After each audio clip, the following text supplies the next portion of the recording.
Bismillahirrahmanirrahim. Her Excellency Professor Arbida Ali Syahbana, His Excellency Professor Bambang Brojonegoro, Excellency Professor Ricardo Hosman, Excellencies Ambassador, His Excellency Governor of Bali, Excellencies the Regents and Mayors of the Province of Bali, Excellencies Speakers, the Honorable Delegates of G20 Development Working Group, distinguished guests, ladies and gentlemen. Om Swastiastu, Shalom, Namo Buddhaya, good afternoon, welcome to Bali. We proudly welcome you to Bali for the side event of the third Development Working Group meeting under the 2022 Indonesian G20 presidency. It is an honor and pleasure for me to deliver a keynote address on transforming the economy towards a resilient and sustainable economic growth in a beautiful island of Bali. Before starting the Development Working Group meetings in a few days, I will serve you with a few of thoughts for our energy in facing recent and future challenges. Returning the normalcy and accelerating economic growth are still central to our forward-looking agenda, even though we are now facing some surging global uncertainties and asymmetric recovery. Distinguished speaker, guests, ladies and gentlemen, the G20 economies are no exception in getting impact from the COVID-19 pandemic. All G20 countries recorded negative GDP growth for the full year of 2020 except for China and Turkey.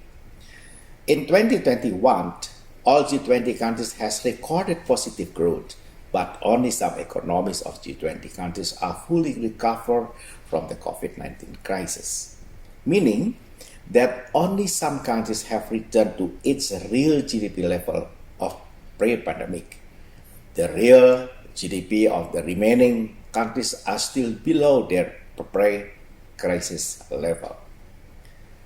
Let us zoom in the Indonesian economic progress.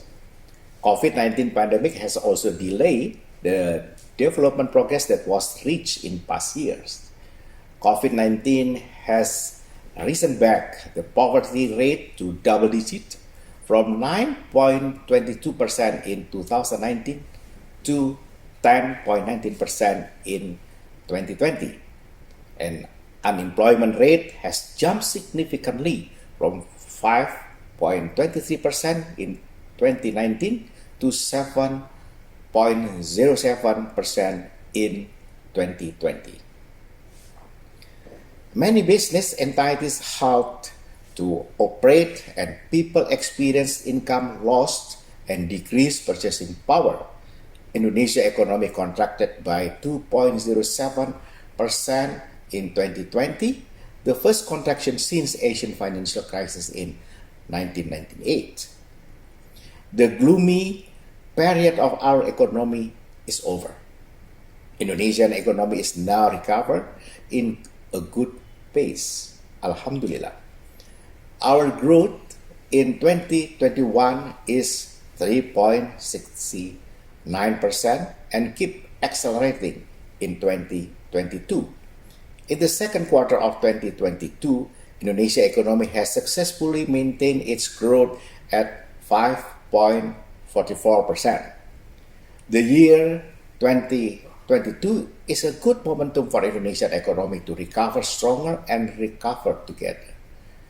In the midst of G20 presidency, our economy can return to pre-pandemic level and is projected to achieve 5.3% throughout the year of 2020.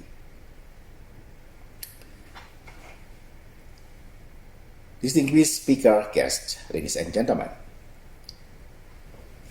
As we know, if people get infected by COVID-19, it may cause long COVID, which will persist for several months or even years. Just like the long COVID, which is a long-term effect of COVID-19 on health, COVID-19 pandemic also left long-lasting effect on our economies, and we call it scaling effect. The IMF reported that the pandemic has caused average total factor productivity growth to fall significantly through several channels within firms' productivity growth, resource reallocation between firms, resource reallocation between sectors, and issues of human capital. Moreover, the impact of COVID-19 is also caused workers shift to lower productivity sector. The crisis is not over yet. The global economy is still facing other uncertainties, leading to new challenges for global recovery path. Geopolitical tension has caused a disruption on supply chain and increasing commodities price. At the same time, pressure on global inflation and global liquidity tightening create another pressure to economic recovery and may delay transformation effort in post-COVID-19.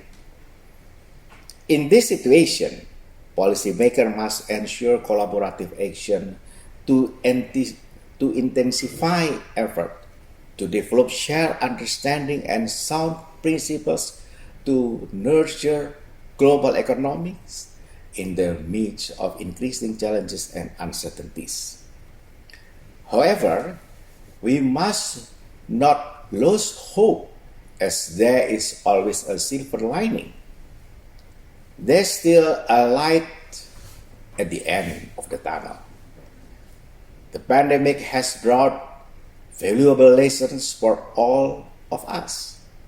This calamity has brought into common understanding on the importance of economic diversification and technology adoption. We learn from Professor Hosman about the importance of economic complexity that can bring our economy to be more resilient and achieve sustainable economic growth. If we will speak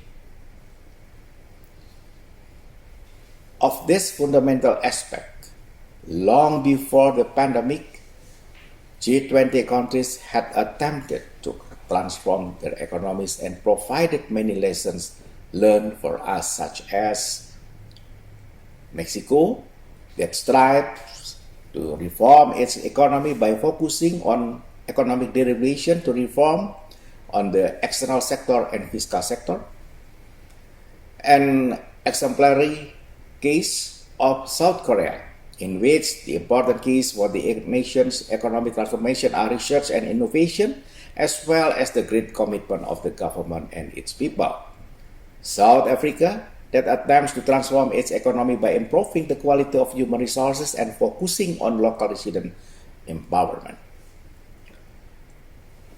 Ladies and gentlemen, the COVID-19 pandemic has further given encouragement to the country regarding the importance of sustainable economic development and withstanding all conditions.